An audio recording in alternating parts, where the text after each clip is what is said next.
Hello friends, இன்றைக்கி என்னென்னா அந்த பழைய துணியெல்லாம் வந்துட்டு போட்டு பாத்திரம் எடுப்பாங்கல்ல, அந்த அக்கா வந்து எங்கள் தெருவில் வந்துட்டு போயிட்டுருந்தாங்க. நானும் வீட்டில் வந்து பார்த்தீங்க அப்படின்னா வந்துட்டு இந்த பழைய துணியெல்லாம் எடுத்து வச்சுருந்தேன். என்னோடது, எங்கள் அப்பாவோடது, ஹஸ்பண்டோடது எல்லாத்ததும்.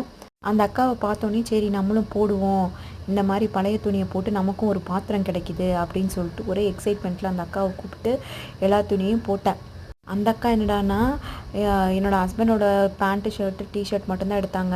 சுடிதாரு, பாப்பாவோட ட்ரெஸ் எல்லாம் எடுக்க முடியாதும்மா அப்படின்னு சொல்லிட்டாங்க.